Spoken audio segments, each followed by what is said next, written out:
ਸਤਿ ਸ੍ਰੀ ਅਕਾਲ ਦੋਸਤੋ, ਮੈਂ ਬਾਗੀ ਸੁਖਦੀਪ ਤੇ ਅੱਜ ਆਪਾਂ ਬਾਈ ਫਤਿਹਗੜ੍ਹ ਸਾਹਿਬ ਦੀ ਪਵਿੱਤਰ ਧਰਤੀ ਤੇ ਪਹੁੰਚੇ ਹਾਂ ਤੇ ਇੱਥੋਂ ਦੇ ਇਤਿਹਾਸ ਬਾਰੇ ਤੁਸੀਂ ਜਾਣੋ ਕਿ ਕਿਵੇਂ ਕਿਵੇਂ ਵਜੀਦ ਖਾਨ ਨੇ ਗੁਰੂ ਗੋਬਿੰਦ ਸਿੰਘ ਮਹਾਰਾਜ ਦੇ ਛੋਟੇ ਸਾਹਿਬਜ਼ਾਦੇ ਇੱਥੇ ਸ਼ਹੀਦ ਕਰਾਏ ਸੀ। ਤੇ ਅੱਜ ਆਪਾਂ ਇੱਥੇ ਦੀਵਾਨ ਟੋਡਰਮੱਲ ਦੀ ਜਿਹੜੀ ਹਵੇਲੀ ਆ ਉਸ ਜਗ੍ਹਾ ਤੇ ਪਹੁੰਚੇ ਹਾਂ। ਮੇਰੇ ਪਿੱਛੇ ਤੁਸੀਂ ਉਹ ਹਵੇਲੀ ਨੂੰ ਵੇਖ ਸਕਦੇ ਹੋ। ਤੇ ਅੱਜ ਆਪਾਂ ਤੁਹਾਨੂੰ ਇਸ ਹਵੇਲੀ ਬਾਰੇ, ਦੀਵਾਨ ਟੋਡਰਮੱਲ ਹੋਰਾਂ ਬਾਰੇ ਤੇ ਉਸ ਸਮੇਂ ਦੇ ਜਿਹੜੇ ਸਰਕਮਸਟੈਂਸਸ ਸੀਗੇ, ਉਸ ਸਮੇਂ ਦੇ ਜਿਹੜੇ ਹਾਲਾਤ ਸੀ, ਉਹ ਸਾਰਿਆਂ ਬਾਰੇ ਗੱਲਾਂ ਬਾਤਾਂ ਕਰਾਂਗੇ। ਤੇ ਇਸ ਹਵੇਲੀ ਦੀ ਇਸ ਸਮੇਂ ਕੌਣ ਸਾਂਭ ਸੰਭਾਲ ਕਰ ਰਿਹਾ, ਕਿਹਨੇ ਮੁਰੰਮਤ ਕਰਾਈ, ਉਹ ਸਾਰੀਆਂ ਗੱਲਾਂ ਬਾਤਾਂ ਦੱਸਾਂਗੇ। ਸਭ ਤੋਂ ਪਹਿਲਾਂ ਗੱਲ ਕਰਦੇ ਹਾਂ ਟੋਡਰਮੱਲ ਹੋਰਾਂ ਦੀ। ਟੋਡਰਮੱਲ ਜੀ ਜਿਹੜੇ ਹੋਏ ਆ ਉਹ ਗੁਰੂ ਗੋਬਿੰਦ ਸਿੰਘ ਜੀ ਦੇ ਸਮੇਂ ਦੇ ਦੌਰਾਨ ਹੋਏ ਆ, ਗੁਰੂ ਤੇਗ ਬਹਾਦਰ ਜੀ ਦੇ ਸਮੇਂ ਦੇ ਦੌਰਾਨ ਵੀ ਹੋਏ ਆ। ਤੇ ਉਸ ਸਮੇਂ ਸਰਕਾਰ ਦੇ ਵਿੱਚ ਜਿਹੜੇ ਸੀ ਉਹਨਾਂ ਦਾ ਰੁਤਬਾ ਬਹੁਤ ਵੱਡਾ ਸੀ ਤੇ ਉਹਨਾਂ ਦਾ ਨਾਂ ਟੋਡਰਮੱਲ ਸੀ। ਤੇ ਦੀਵਾਨੀ ਉਸ ਸਮੇਂ ਜਿਹੜੇ ਆਪਣੇ ਏਰੀਏ ਦੇ ਵਿੱਚ ਰਸੂਖਦਾਰ ਬੰਦੇ ਹੁੰਦੇ ਆ ਨਾ, ਜਿਹੜੇ ਜਿਨ੍ਹਾਂ ਦਾ ਸਿੱਕਾ ਚੱਲਦਾ ਹੁੰਦਾ ਆਪਣੇ ਇਲਾਕੇ ਦੇ ਵਿੱਚ, ਉਹਨਾਂ ਨੂੰ ਦੀਵਾਨੀਆਂ ਤੇ ਨਵਾਬੀਆਂ ਦੀ ਜਿਹੜੀ ਪੇਸ਼ਕਸ਼ ਉਹ ਹੁੰਦੀ ਰਹਿੰਦੀ ਆ। ਜੇ ਤੁਹਾਨੂੰ ਯਾਦ ਹੋਵੇ ਕਿ ਜਿਹੜੇ ਸਿੱਖ ਇਤਿਹਾਸ ਦੇ ਵਿੱਚ ਕਪੂਰ ਸਿੰਘ ਹੋਏ ਆ, ਨਵਾਬ ਕਪੂਰ ਸਿੰਘ, ਉਹਨਾਂ ਨੂੰ ਵੀ ਸਮਾਂ ਪਾ ਕੇ 1733 ਦੇ ਈਸਵੀ ਦੇ ਵਿੱਚ ਜਿਹੜੀ ਆ ਉਹ ਸਮੇਂ ਦੀ ਹਕੂਮਤ ਵੱਲੋਂ ਨਵਾਬੀ ਜਿਹੜੀ ਆ ਉਹ ਪੇਸ਼ਕਸ਼ ਕੀਤੀ ਗਈ ਸੀ। ਇਸੇ ਤਰ੍ਹਾਂ ਹੀ ਜਿਹੜੇ ਇਹ ਹੋਏ ਆ ਦੀਵਾਨ ਟੋਡਰਮੱਲ ਜੀ, ਇਹਨਾਂ ਨੂੰ ਦੀਵਾਨੀ ਜਿਹੜੀ ਆ ਸਰਕਾਰ ਵੱਲੋਂ ਜਿਹੜੀ ਆ ਉਹ ਦਿੱਤੀ ਗਈ ਸੀ। ਤੇ ਇਹਨਾਂ ਨੂੰ ਅਗਲੀ ਗੱਲ ਆਉਂਦੀ ਹੈ ਕਿ ਇਹਨਾਂ ਕੋਲ ਇੰਨੇ ਪੈਸੇ ਕਿੱਥੋਂ ਆਏ। ਉਸ ਸਮੇਂ ਇਹਨਾਂ ਦਾ ਜਿਹੜਾ ਸਿੱਕਾ ਚੱਲਦਾ ਸੀ ਪੂਰੇ ਇਲਾਕੇ ਦੇ ਵਿੱਚ, ਤੇ ਜਦੋਂ ਇਹਨਾਂ ਨੂੰ ਆਏ ਮਿਲੀ ਸੀ ਨਾ ਦੀਵਾਨੀ, ਉਦੋਂ ਇਹਨਾਂ ਨੂੰ ਨਾਲ ਕੁਝ ਘੋੜ ਸਵਾਰ ਤੇ ਕੁਝ ਜਿਹੜੇ ਨਾਲ ਅੰਗ ਰੱਖਿਅਕ ਜਿਹੜੇ ਪੈਦਲ ਜਿਹੜੇ ਸੈਨਿਕ ਵੀ ਮਿਲੇ ਸੀ, ਜਿਨ੍ਹਾਂ ਦੀ ਗਿਣਤੀ 100 ਤੋਂ 200 ਦੱਸੀ ਜਾਂਦੀ ਹੈ। ਤੇ ਨਾਲ ਸਮੇਂ ਦੀ ਹਕੂਮਤ ਵੱਲੋਂ 50 ਲੱਖ ਟਕਾ ਉਸ ਸਮੇਂ ਦਾ ਜਿਹੜਾ ਇਤਿਹਾਸ ਦੇ ਵਿੱਚ ਲਿਖਿਆ ਆਉਂਦਾ ਆ ਵੀ ਉਹ ਦਿੱਤਾ ਜਾਂਦਾ ਸੀ ਦੀਵਾਨ ਟੋਡਰਮੱਲ ਹੋਰਾਂ ਨੂੰ। ਤੇ ਜਦੋਂ ਗੁਰੂ ਗੋਬਿੰਦ ਸਿੰਘ ਜੀ ਦੇ ਸਾਹਿਬਜ਼ਾਦਿਆਂ ਨੂੰ ਸ਼ਹੀਦ ਕੀਤਾ ਗਿਆ, ਉਦੋਂ ਇਹ ਨੌਕਰੀ ਦੇ ਵਿੱਚ ਨਹੀਂ ਸੀ, ਉਦੋਂ ਇਹ ਰਿਟਾਇਰ ਹੋ ਚੁੱਕੇ ਸੀ, ਇਹ ਇਤਿਹਾਸਕ ਸਰੋਤਾਂ ਦੇ ਵਿੱਚ ਲਿਖਿਆ ਆਉਂਦਾ। ਤੇ ਜਿਹੜੇ ਟੋਡਰਮੱਲ ਜੀ ਨੇ, ਇਹਨਾਂ ਦਾ ਜਿਹੜਾ ਪਿੰਡ ਹੈ ਉਹ ਭਵਾਨੀਗੜ੍ਹ ਦੇ ਕੋਲੇ ਕਾਕੜਾ ਪਿੰਡ ਇਤਿਹਾਸਕ ਸਰੋਤਾਂ ਦੇ ਵਿੱਚ ਲਿਖਿਆ ਜਾਂਦਾ, ਜਿੱਥੋਂ ਦੇ ਰਾਜ ਕਾਕੜਾ ਜਿਹੜੇ ਮਸ਼ਹੂਰ ਗੀਤਕਾਰ ਗਾਇਕ ਹੋਏ ਆ, ਤੇ ਉਹ ਇਹਨਾਂ ਦਾ ਪਿੰਡ ਦੱਸਿਆ ਜਾਂਦਾ।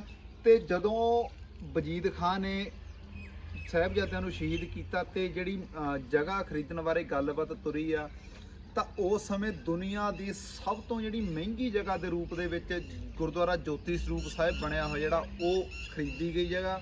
ਫਤਿਹਗੜ੍ਹ ਸਾਹਿਬ 2-3 ਗੁਰਦੁਆਰੇ ਜਿਹੜੇ ਆ ਮੇਨ ਆ, ਇੱਕ ਠੰਡਾ ਬੁਰਜ ਆ ਜਿੱਥੇ ਮਾਤਾ ਗੁਜਰ ਕੌਰ ਜੀ ਤੇ ਦੋਵੇਂ ਸਾਹਿਬਜ਼ਾਦਿਆਂ ਨੂੰ ਰੱਖਿਆ ਗਿਆ ਰਾਤ ਨੂੰ, ਤੇ ਇੱਕ ਜਗ੍ਹਾ ਜਿੱਥੇ ਨੀਹਾਂ ਦੇ ਵਿੱਚ ਚਿਣਿਆ ਗਿਆ, ਤੇ ਉਦੋਂ 1 ਕਿਲੋਮੀਟਰ ਦੇ ਦੂਰ ਲਗਭਗ ਗੁਰਦੁਆਰਾ ਜੋਤੀ ਸਰੂਪ ਸਾਹਿਬ ਹੈ ਜਿੱਥੇ ਸਾਹਿਬਜ਼ਾਦਿਆਂ ਦੇ ਤੇ ਸੰਸਕਾਰ ਕੀਤਾ ਗਿਆ। ਉਹ ਜਗ੍ਹਾ ਆ ਜਿਹੜੀ ਦੁਨੀਆ ਦੀ ਸਭ ਤੋਂ ਮਹਿੰਗੀ ਜਗ੍ਹਾ ਜਿਹੜੀ ਆ ਅੱਜ ਦੇ ਤੌਰ ਦੇ ਵਿੱਚ ਵੀ। ਜੇ ਤੁਸੀਂ ਅੱਜ ਦੇ ਦੁਨੀਆ ਦੇ ਸਭ ਤੋਂ ਮਹਿੰਗੇ ਸ਼ਹਿਰਾਂ ਚਾਹੇ ਨਿਊਯਾਰਕ ਹੈ ਜਾਂ ਟੋਕੀਓ ਜਾਪਾਨ ਦੇ ਵਿੱਚ ਨਿਊਯਾਰਕ, ਮੈਨਹੈਟਨ, ਉੱਥੇ ਅੱਜ ਵੀ ਜਗ੍ਹਾ ਲੈਣੀ ਹੋਵੇ, ਉੱਥੇ ਅੱਜ ਵੀ ਇੰਨੀ ਮਹਿੰਗੀ ਜਗ੍ਹਾ ਕਿਤੇ ਨਹੀਂ ਮਿਲਦੀ। ਇਤਿਹਾਸਕ ਸਰੋਤਾਂ ਦੇ ਵਿੱਚ ਅੱਜ ਦੇ ਸਮੇਂ ਦੇ ਹਿਸਾਬ ਲਾਇਆ ਗਿਆ ਸੀ ਕਿ ਉਦੋਂ 78,000 ਸੋਨੇ ਦੀਆਂ ਮੋਹਰਾਂ ਜਿਹੜੀਆਂ ਉਹ ਖੜੀਆਂ ਕਰਕੇ ਇਹ ਜਗ੍ਹਾ ਖਰੀਦੀ ਗਈ ਸੀ। ਤੇ ਅੱਜ ਦੇ ਸਮੇਂ ਦੇ ਵਿੱਚ ਉਹਦੀ ਕੀਮਤ 200 ਤੋਂ 250 ਕਰੋੜ ਰੁਪਈਆ ਜਗ੍ਹਾ, ਇੱਕ ਮੰਜੇ ਜਿੰਨੀ ਜਾਂ ਇੱਕ ਬੈੱਡ ਜਿੰਨੀ ਜਗ੍ਹਾ ਦੀ ਕੀਮਤ, ਉਹ ਜਗ੍ਹਾ ਦੀ ਕੀਮਤ ਲਾਈ ਗਈ ਹੈ। ਇੰਨੀ ਜਗ੍ਹਾ ਦੀ ਮਹਿੰਗੇ ਮੁੱਲ ਦੀ ਜਗ੍ਹਾ ਅੱਜ ਤੱਕ ਕਿਤੇ ਨਹੀਂ ਖਰੀਦੀ ਗਈ। ਸੋ ਅੱਜ ਆਪਾਂ ਇੱਥੇ ਪਹੁੰਚੇ ਹਾਂ ਤੇ ਇਹ ਕੁਝ ਗੱਲਾਂ ਦੀਵਾਨ ਟੋਡਰਮੱਲ ਹੋਰਾਂ ਬਾਰੇ ਸੀ, ਤੇ ਅਗਲੀਆਂ ਗੱਲਾਂ ਆਪਾਂ ਹਵੇਲੀ ਦੇ ਬਾਰੇ ਤੁਹਾਨੂੰ ਦੱਸਦੇ ਹਾਂ। ਆਜੋ ਹੁਣ ਆਪਾਂ ਇਸ ਹਵੇਲੀ ਦੇ ਅੰਦਰੋਂ ਦਰਸ਼ਨ ਕਰਦੇ ਹਾਂ। ਇਹ ਹਵੇਲੀ ਲਗਭਗ 350 ਸਾਲ ਪੁਰਾਣੇ ਜਿਹੜੇ ਇਤਿਹਾਸਕ ਸਰੋਤਾਂ ਦੇ ਵਿੱਚ ਦੱਸਿਆ ਗਿਆ ਆ, ਤੇ ਇਹਦੀਆਂ ਜਿਹੜੀਆਂ ਕੰਧਾਂ ਨੇ ਉਹ ਨੋਰਮਲ ਨਾਲੋਂ ਜ਼ਿਆਦਾ ਮੋਟੀਆਂ ਤੇ ਚੌੜੀਆਂ ਨੇ, ਤੇ ਸ਼ਾਇਦ ਇਸੇ ਲਈ ਹੁਣ ਤੱਕ ਇਹ ਖਲੋਤੀ ਆ। ਤੇ ਇਹਦੇ ਵਿੱਚ ਸਰਹੰਦੀ ਇੱਟਾਂ ਦੀ ਜਿਹੜੀ ਆ ਉਹ ਵਰਤੋਂ ਕੀਤੀ ਗਈ ਆ, ਤੇ ਇਹਦੀ ਤੁਸੀਂ ਲੁੱਕ ਵੀ ਜਿਹੜੀ ਆ ਉਹ ਦੇਖ ਸਕਦੇ ਹੋ ਕਿ ਪੁਰਾਣੀ ਆ, ਡਿਜ਼ਾਈਨਿੰਗ ਪੁਰਾਣੀ ਆ। ਤੇ ਇਹਦੇ ਵਿੱਚ ਜਿਹੜਾ ਇੱਟਾਂ, ਸਰਹੰਦੀ ਇੱਟਾਂ ਚਿਣੀਆਂ ਗਈਆਂ ਉਹ ਚੂਨੇ ਦੇ ਵਿੱਚ ਚਿਣੀਆਂ ਗਈਆਂ, ਕਿਉਂਕਿ ਉਸ ਸਮੇਂ ਜਿਹੜੀ ਆ ਉਹ ਸੀਮੈਂਟ ਜਿਹੜਾ ਨਹੀਂ ਹੁੰਦਾ ਸੀ, ਇਸ ਲਈ ਚੂਨੇ ਦੇ ਵਿੱਚ ਚਿਣੀਆਂ ਗਈਆਂ ਨੇ। ਤੇ ਇਹਦੀ ਜਿਹੜੀ ਬਾਹਰੀ ਦਿੱਖ ਆ ਉਹ ਸਮੁੰਦਰੀ ਜਹਾਜ਼ ਵਰਗੀ ਹੁੰਦੀ ਸੀ, ਤੇ ਇਸ ਲਈ ਅੱਜ ਵੀ ਇਹਦਾ ਨਾਂ ਜਹਾਜ਼ ਹਵੇਲੀ ਦੇ ਨਾਂ 'ਤੇ ਮਸ਼ਹੂਰ ਹੈ, ਤੇ ਇਹ ਜਹਾਜ਼ ਹਵੇਲੀ ਦੇ ਨਾਂ ਨਾਲ ਜਾਣੀ ਜਾਂਦੀ ਆ। ਇਹਦੇ ਅੰਦਰ ਜਿਹੜੀਆਂ ਇਮਾਰਤ ਦੇ ਅੰਦਰ ਕੰਧਾਂ ਉਹ ਕਾਫੀ ਡਿੱਗ ਰਹੀਆਂ ਸੀ, ਤੇ ਇੱਕ ਬੀਬੀ ਆਈ, ਉਹਨੇ 5 ਲੱਖ ਪ੍ਰਾਈਵੇਟ ਦੇ ਤੌਰ 'ਤੇ ਇਕੱਲਿਆਂ 5 ਲੱਖ ਰੁਪਇਆ ਖਰਚ ਕੇ ਇਹਦੇ ਖੂੰਜਿਆਂ ਦੇ ਵਿੱਚ ਜਿਹੜੀਆਂ ਤੁਸੀਂ ਵੇਖ ਰਹੇ ਹੋ ਪੱਤੀਆਂ ਲਵਾਈਆਂ, ਸਪੋਰਟਾਂ ਲਵਾਈਆਂ, ਜਿਹਦੇ ਨਾਲ ਉਹ ਕੰਧਾਂ ਜਿਹੜੀਆਂ ਉਹ ਡਿੱਗਣੋਂ ਰੁਕ ਗਈਆਂ। ਤੇ ਉਹ ਬੀਬੀ ਨੇ ਹੋਰ ਵੀ ਕਾਫੀ ਮਦਦ ਕਰਨੀ ਸੀ, ਪਰ ਅਨਫੋਰਚੂਨੇਟਲੀ ਉਹਦੀ ਡੈਥ ਹੋ ਗਈ ਹੈ। ਤੇ ਉਹਨੇ ਕਿਹਾ ਸੀ ਕਿ ਮੈਂ ਬਹੁਤ ਮਦਦ ਕਰਾਂਗੀ ਹਵੇਲੀ ਨੂੰ ਸਾਂਭਣ ਵਾਸਤੇ। ਤੇ ਇਸ ਹਵੇਲੀ ਦੇ ਥੱਲਿਓਂ ਜਿਹੜੀ ਆ ਉਹ ਕਿਹਾ ਜਾਂਦਾ ਸੀ ਕਿ ਇੱਕ ਸੁਰੰਗ ਜਾਂਦੀ ਆ ਆਮ ਖਾਸ ਬਾਗ ਨੂੰ, ਤੇ ਉਹ ਸੁਰੰਗ ਇੰਨੀ ਕੁ ਚੌੜੀ ਆ ਕਿ ਉਹਦੇ ਵਿੱਚੋਂ ਗੱਡੀ ਵੀ ਲੰਘ ਸਕਦੀ ਆ। ਪਰ ਜਦੋਂ ਸੰਗਤ ਉਸ ਸੁਰੰਗ ਦੇ ਦਰਸ਼ਨ ਕਰਨ ਜਾਂਦੀ ਸੀ ਤੇ ਉੱਥੇ ਬਿੱਲੇ, ਕੁਛ ਜਾਨਵਰ ਤੇ ਸੱਪ ਰਹਿੰਦੇ ਹੁੰਦੇ ਸੀ, ਇਹ ਕਿਹਾ ਜਾਂਦਾ ਆ। ਤੇ ਉਹਨਾਂ ਨੇ ਸੰਗਤਾਂ ਤੇ ਹਮਲਾ ਵੀ ਕੀਤਾ ਕੁਛ ਵਾਰ, ਇਸ ਲਈ ਸਭ ਨੇ ਵਿਚਾਰ ਕਰਕੇ ਉਹ ਸੁਰੰਗ ਆ ਜਿਹੜੀ ਉਹ ਸਮਾਂ ਪਾ ਕੇ ਜਿਹੜੀ ਆ ਉਹ ਬੰਦ ਕਰ ਦਿੱਤੀ ਗਈ ਆ। ਤੇ ਇਸ ਜਿਹੜੀ ਹਵੇਲੀ ਦੀ ਸਾਂਭ ਸੰਭਾਲ ਆ ਜਿਹੜੀ ਉਹ ਹੁਣ ਕਰ ਰਹੇ ਆ। ਪਹਿਲਾਂ ਕੀ ਹੋਇਆ ਸੀ ਕਿ ਜਦੋਂ ਕਮੇਟੀ ਸਾਂਭ ਸੰਭਾਲ ਸ਼ੁਰੂ ਕੀਤੀ ਸੀ ਕਮੇਟੀ ਨੇ, ਤੇ ਇਹ ਸੁਣਿਆ ਆ ਵੀ ਸਟੇ ਲੈ ਲਈ ਸੀ ਜਿਹੜੀ ਸਰਕਾਰ ਦੇ ਪੁਰਾਤਨ ਵਿਭਾਗ ਵਾਲੇ ਹੁੰਦੇ ਆ, ਜਿਹੜੇ ਪੁਰਾਣੀਆਂ ਇਮਾਰਤਾਂ ਨੂੰ ਸਾਂਭਦੇ ਆ, ਜਿਵੇਂ ਸੰਘੋਲ ਵਾਲੀ ਹੋ ਗਈ ਹੈ ਨਾ, ਹੋਰ ਮੋਹਿੰਜੋਦੜੋ ਦੀਆਂ ਜਿਹੜੀਆਂ ਇਮਾਰਤਾਂ ਲੰਬੀਆਂ ਹੋਈਆਂ ਨੇ, ਤੇ ਜੋ ਉਹ ਸਾਂਭਦੇ ਆ, ਉਹਨਾਂ ਨੇ ਸਟੇ ਲੈ ਲਈ ਸੀ ਕਿ ਇਹ ਸਾਡੀ ਵਿਰਾਸਤ ਆ, ਅਸੀਂ ਸਾਂਭਾਂਗੇ। ਤੇ ਇਸ ਕਰਕੇ ਇਹਦੀ ਸਾਂਭ ਸੰਭਾਲ ਰੁਕ ਗਈ ਸੀ, ਪਰ ਹੁਣ ਦੁਬਾਰਾ ਇਹਦੀ ਸਾਂਭ ਸੰਭਾਲ ਸ਼ਾਇਦ ਕਮੇਟੀ ਕੋਲ ਆ ਗਈ ਆ। ਤੇ ਇੱਥੇ ਕਿਹਾ ਇਹ ਜਿਹੜਾ ਸਾਈਡ ਤੇ ਦੇਖਦੇ ਹੋ, ਇੱਥੇ ਵੀ ਉੱਤੇ ਹੁੰਦੀ ਸੀ ਜਿਹੜੀ ਛੱਤ ਪਈ ਹੋਈ ਸੀ, ਬਟ ਉਹ ਨਾ ਸਾਂਭਣ ਯੋਗ ਕਰਕੇ ਉਹ ਛੱਤ ਡਿੱਗ ਗਈ ਆ। ਤੇ ਇੱਥੇ ਜਿਹੜੇ ਥੜੇ ਬਣੇ ਹੋਏ ਆ ਨੀਚੇ ਸਾਹਮਣੇ ਤੁਸੀਂ ਵੇਖ ਸਕਦੇ ਹੋ, ਇੱਥੇ ਕਿਹਾ ਜਾਂਦਾ ਕਿ ਦੀਵਾਨ ਟੋਡਰਮਲ ਜੀ ਵਿਚਾਲੇ ਬੈਠ ਕੇ ਆਲੇ ਦੁਆਲੇ ਲੋਕਾਂ ਨੂੰ ਬਿਠਾ ਕੇ ਉਹਨਾਂ ਦੀਆਂ ਮੁਸ਼ਕਲਾਂ ਸੁਣਦੇ ਸੀ ਤੇ ਉਹਨਾਂ ਦਾ ਹੱਲ ਕਰਦੇ ਸੀ। ਇੱਥੇ ਇੱਕ ਖੂਹ ਵੀ ਬਣਿਆ ਹੋਇਆ ਪੁਰਾਤਨ, ਤੇ ਜਿਹਦੇ ਜੋ ਬਹੁਤ ਪੁਰਾਣਾ ਆ।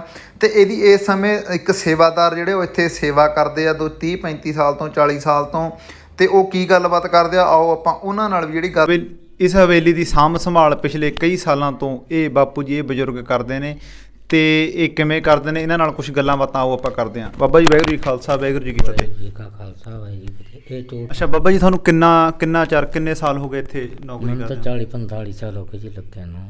ਠੀਕ ਹੈ ਜੀ, ਤੁਸੀਂ ਇੱਥੇ ਸ਼੍ਰੋਮਣੀ ਕਮੇਟੀ ਦੇ ਅਧੀਨ ਹੋ? ਹਾਂਜੀ। ਠੀਕ ਹੈ, ਤੇ ਸੇਵਾ ਕਿੰਨੀ ਤਨਖਾਹ ਵਗੈਰਾ ਕਿੰਨੀ ਦਿੰਦੇ ਆ ਤੁਹਾਨੂੰ? ਸੇਵਾ ਤਾਂ ਜੀ ਬਸ 3000 ਰੁਪਇਆ ਦਿੰਦੇ ਜੀ ਬਸ। ਮੈਂ ਜੀ 3000 ਰੁਪਇਆ ਦਿੰਦੇ ਆ। ਤੇ ਤੁਸੀਂ ਪੱਕੇ ਹੋ ਸ਼੍ਰੋਮਣੀ ਕਮੇਟੀ ਜਾਂ ਹਾਲੇ ਤੱਕ ਕੱਚੇ ਹੋ? ਪੱਕੇ ਨਹੀਂ। 36 ਸਾਲ ਸੇਵਾ ਕਰਨ ਤੋਂ ਬਾਅਦ ਵੀ ਪੱਕੇ ਨਹੀਂ ਕੀਤਾ? ਤੇ ਦੇਖੋ ਬਈ 30 ਸਾਲ ਸੇਵਾ ਕੀਤੀ ਆ। ਤੇ ਇੱਕ ਗੱਲ ਤੁਹਾਨੂੰ ਹੋਰ ਦੱਸਣਾ ਕਿ ਇਹਨਾਂ ਬਜ਼ੁਰਗਾਂ ਦੇ ਕੋਲ ਮੈਂ ਅੱਜ ਤੋਂ ਹਫ਼ਤਾ ਪਹਿਲਾਂ ਵੀ ਆਇਆ ਸੀ, ਤੇ 2 ਘੰਟੇ ਇਹਨਾਂ ਦੀਆਂ ਗੱਲਾਂ ਸੁਣ ਕੇ ਗਿਆ ਮੈਂ। ਤੇ ਇਹਨਾਂ ਨੇ ਮੈਨੂੰ ਦੱਸਿਆ ਕਿ ਇਸ ਹਵੇਲੀ ਦੇ ਥੱਲੇ ਇੱਕ ਸੁਰੰਗ ਹੁੰਦੀ ਸੀ ਕਿ ਜਿਹੜੀ ਆਮ ਖਾਸ ਬਾਗ ਨੂੰ ਜਾਂਦੀ ਸੀ। ਤੇ ਬਾਬਾ ਜੀ ਉਹਦੇ ਬਾਰੇ ਮੈਨੂੰ ਕੁਝ ਦੱਸੋ।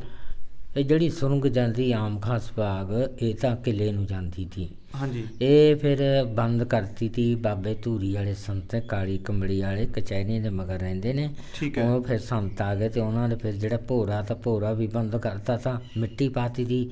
ਫਿਰ ਉਹ ਜਿਹੜੀ ਮਤਲਬ ਕਿ ਸੁਰੰਗ ਤੀ ਉਹ ਵੀ ਬੰਦ ਕਰਤੀ। ਉਹਦੇ ਸੱਪ ਰਹਿੰਦੇ, ਬਾਹਰਲੇ ਬਿੱਲੇ ਰਹਿੰਦੇ, ਸੰਗਤ ਨੂੰ ਪੈਂਦੇ ਤੇ ਫਿਰ ਸੁਰੰਗ ਵੀ ਬੰਦ ਕਰ, ਇੱਟਾਂ ਰੋੜੇ ਪਾ ਕੇ ਉਹ ਬੰਦ ਕਰਤੀ। ਆ ਜਿਹੜੀ ਉਰੇ ਆਪਣਾ ਭੋਰਾ ਤਾਂ ਜਿੱਥੇ ਹੁਣ ਆਪਣਾ ਹਵੇਲੀ ਆ, ਇਹਦੇ ਥੱਲੇ ਜਿਹੜਾ ਭੋਰਾ ਤਾਂ ਉਹ ਵੀ ਮਿੱਟੀ ਪਾ ਕੇ ਬੰਦ ਕਰਿਆ। ਉਹਦੇ ਦਰਵਾਜ਼ੇ ਥੱਲੇ ਦੇਖਦੇ ਹਾਲੇ ਵੀ ਉੱਧਰ ਨੂੰ ਜਾ ਕੇ ਦੇਖਦੇ ਇਹ ਮਿੱਟੀ। ਤੇ ਜਦੋਂ ਮੈਂ ਪਹਿਲਾਂ ਆਇਆ ਤੇ ਉਦੋਂ ਬਾਬਾ ਜੀ ਨੇ ਮੈਨੂੰ ਦੱਸਿਆ ਕਿ 35-40 ਸਾਲ ਹੋ ਗਏ ਇੱਥੇ ਹੈ ਨਾ ਇਹਨਾਂ ਨੂੰ ਨੌਕਰੀ ਕਰਦਿਆਂ ਨੂੰ, ਤੇ 2700-3000 ਰੁਪਇਆ ਤਨਖਾਹ ਹੈ, ਤੇ ਇਹਨਾਂ ਨੂੰ ਹਲੇ ਤੱਕ ਕਮੇਟੀ ਨੇ ਪੱਕੇ ਨਹੀਂ ਕੀਤਾ। ਅਸੀਂ ਆਪਣੇ ਵੱਲੋਂ, ਮੈਂ ਔਨ ਕੈਮਰਾ ਇਹ ਗੱਲ ਕਹਿ ਰਿਹਾ ਕਿ ਜਿਹੜੀ ਵੀ ਚੀਜ਼ ਦੀ ਬਾਬਾ ਜੀ ਕਦੇ ਵੀ ਇਹਨਾਂ ਨੂੰ ਜ਼ਰੂਰਤ ਹੋਈ, ਮੈਂ ਇਹਨਾਂ ਨੂੰ ਹਫ਼ਤਾ ਪਹਿਲਾਂ ਪੁੱਛ ਕੇ ਗਿਆ ਸੀ ਕਿ ਕਿਹੜੀ ਚੀਜ਼ ਦੀ ਜ਼ਰੂਰਤ ਹੈ। ਇਹਨਾਂ ਨੇ ਮੈਨੂੰ ਇੱਦਾਂ ਦੀਆਂ ਗੱਲਾਂ ਦੱਸੀਆਂ ਜੋ ਮੈਂ ਨਹੀਂ ਦੱਸ ਸਕਦਾ ਹੈ ਨਾ। ਬਹੁਤ ਸੰਤਾਪ, ਬਹੁਤ ਕੁਛ ਹੰਢਾਇਆ ਇਹਨਾਂ ਨੇ ਹੈ ਨਾ। ਆਪਾਂ ਇਹਨਾਂ ਦੀ ਪੂਰੀ ਮਦਦ ਕਰਾਂਗੇ। ਤੇ ਇਹ ਤੁਸੀਂ ਵੇਖ ਸਕਦੇ ਹੋ ਕਿ ਹੁਣ ਵੀ ਗਰਮੀਆਂ ਦਾ ਮੌਸਮ ਹੈ, ਤੇ ਪੂਰੀਆਂ ਬਾਹਾਂ ਦੇ ਜਿਹੜੇ ਉਹ ਕੱਪੜੇ ਪਾਈ ਬੈਠੇ ਆ ਹੈ ਨਾ। ਤੇ ਮੈਂ ਇਹਨਾਂ ਵਾਸਤੇ ਕੱਪੜੇ ਵੀ ਲੈ ਕੇ ਆਇਆ ਸੀ, ਤੇ ਇਹਨਾਂ ਨੇ ਜੋ ਮੈਨੂੰ ਬੂਟ, ਚੱਪਲਾਂ, ਹੋਰ ਜੋ ਵੀ ਕੁਛ ਕਿਹਾ ਸੀ ਉਹ ਹੈ ਨਾ ਆਪਾਂ ਇਹਨਾਂ ਵਾਸਤੇ ਲੈ ਕੇ ਆਏ ਹਾਂ। ਤੇ ਭਵਿੱਖ ਦੇ ਵਿੱਚ ਵੀ ਇਹਨਾਂ ਨਾਲ ਖੜਾਂਗੇ ਹੈ ਨਾ, ਇਹਨਾਂ ਦੀ ਪੂਰੀ ਮਦਦ ਕਰਾਂਗੇ।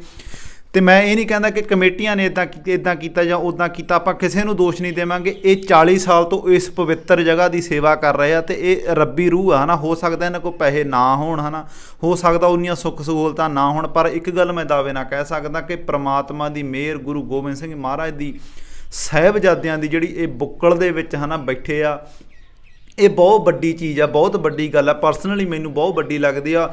ਹੋ ਸਕਦਾ ਜੇ ਤੁਸੀਂ ਤਰਕ ਦੇ ਆਧਾਰ 'ਤੇ ਦੇਖੋਗੇ ਤੁਹਾਨੂੰ ਸ਼ਾਇਦ ਇਹ ਗੱਲਾਂ ਉੱਪਰੀਆਂ ਲੱਗਣ, ਪਰ ਸ਼ਰਧਾ ਤੇ ਪਿਆਰ ਮੁਹੱਬਤ ਦੇ ਆਧਾਰ 'ਤੇ ਤੁਸੀਂ ਦੇਖੋਗੇ ਤੇ ਇਹ ਗੱਲ ਮੇਰੇ ਲਈ ਤਾਂ ਬਹੁਤ ਵੱਡੀ ਆ ਹੈ ਨਾ। ਅੱਛਾ ਬਾਬਾ ਜੀ, ਮੈਨੂੰ ਇਹ ਗੱਲ ਦੱਸੋ ਵੀ ਇਸ ਹਵੇਲੀ ਦੀ ਸਰਕਾਰ ਵੱਲੋਂ ਜਾਂ ਕਿਸੇ ਪ੍ਰਾਈਵੇਟ ਸੰਸਥਾ ਵੱਲੋਂ ਕੋਈ ਸਾਂਭ ਸੰਭਾਲ ਇਸ ਸਮੇਂ ਕਰਦਾ ਕਿ ਨਹੀਂ ਕਰਦਾ? ਇਹ ਜੀ ਵੀਰ ਜੀ, ਪੁਰਾਤਨ ਭਾਗ ਵਾਲੇ ਸਰਕਾਰ ਨੇ ਆਪਣੀ ਰੋਕ ਲਾਤੀ, ਤੇ ਉਹ ਕਹਿੰਦੇ ਵੀ ਜਿੰਨੀਆਂ ਵੀ ਪੁਰਾਣੀਆਂ ਮਾਰਜਾਂ, ਪੁਰਾਣੀਆਂ ਮਸੀਤਾਂ, ਪੁਰਾਣੀਆਂ ਹਵੇਲੀਆਂ, ਇਹ ਸਾਡੇ ਸਰਕਾਰ ਦੇ ਅੰਡਰ 'ਚ ਆ। ਆਪਾਂ ਸ਼੍ਰੋਮਣੀ ਕਮੇਟੀ ਵਾਲੇ ਜਿਹੜੇ ਆਪਣੇ ਗੁਰੂ ਘਰ ਨੂੰ ਆਪਾਂ ਬਣਾ ਕੇ, ਆਪਣਾ ਤਾਂ ਵੀਰ ਜੀ ਇਤਿਹਾਸ ਆ, ਸਿੱਖੀ ਇਤਿਹਾਸ ਆ। ਜਿਹਨੇ 78000 ਮੋਹਰ ਦਿੱਤੀ। ਆਪਣਾ ਸਿੱਖੀ ਇਤਿਹਾਸ ਵੀਰੇ ਵੀਰੇ ਜੇ ਆਪਣਾ ਸਿੱਖੀ ਇਤਿਹਾਸ ਖਤਮ ਹੋ ਗਿਆ ਫਿਰ ਤਾਂ ਆਪਣਾ ਰਹਿਣ ਦਾ ਕੋਈ ਫਰਕ ਨਹੀਂ। ਅੱਛਾ ਬਾਬਾ ਜੀ, ਮੈਂ ਇੱਕ ਹੋਰ ਗੱਲ ਸੁਣੀ ਸੀ ਵੀ ਇੱਥੇ ਇੱਕ ਬੀਬੀ ਨੇ 5 ਲੱਖ ਰੁਪਇਆ ਕੋਲੋਂ ਲਾ ਕੇ ਇਹ ਪੱਤੀਆਂ ਵਗੈਰਾ ਲਵਾਈਆਂ ਸੀ, ਕੀ ਉਹ ਕੀ ਗੱਲ ਸੀ? ਉਹ ਤਾਂ ਲਾਈਆਂ ਸੀ ਵੀਰ ਜੀ।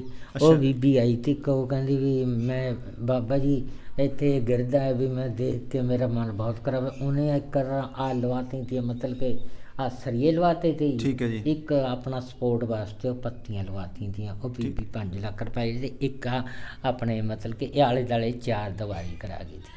ਉਹਦੇ ਬਾਅਦ ਫਿਰ ਬੀਬੀ ਚਲੀ ਗਈ। ਉਹ ਕਹਿੰਦੀ ਮੈਂ ਜੇ ਜਿਉਂਦੀ ਰਹੀ ਤਾਂ ਮੈਂ ਹਵੇਲੀ ਬਣਾ ਦੂੰਗੀ। ਵਿਚਾਰੀ ਪੂਰੀ ਹੋ ਗਈ, ਅਟੈਕ ਹੋ ਗਿਆ। 1 ਮਹੀਨਾ ਬਾਅਦ ਅਟੈਕ ਹੋ ਗਿਆ ਸੀ। ਠੀਕ ਹੈ ਹਾਂਜੀ, 1 ਮਹੀਨੇ ਬਾਅਦ ਅਟੈਕ ਹੋ ਗਿਆ ਜੀ ਉਹਨੂੰ। ਠੀਕ ਹੈ। ਸੋ ਇਹ ਬਾਬਾ ਜੀ ਸਨ ਜੋ ਲਗਾਤਾਰ ਇੱਥੇ 35-40 ਸਾਲ ਤੋਂ ਸੇਵਾ ਕਰਦੇ। ਬਾਬਾ ਜੀ ਤੁਹਾਡੇ ਨਾਲ ਗੱਲਬਾਤ ਕਰਨੀ ਬਹੁਤ ਬਹੁਤ ਧੰਨਵਾਦ। ਵਾਹਿਗੁਰੂ ਜੀ ਕਾ ਖਾਲਸਾ, ਵਾਹਿਗੁਰੂ ਜੀ ਕੀ ਫਤਿਹ।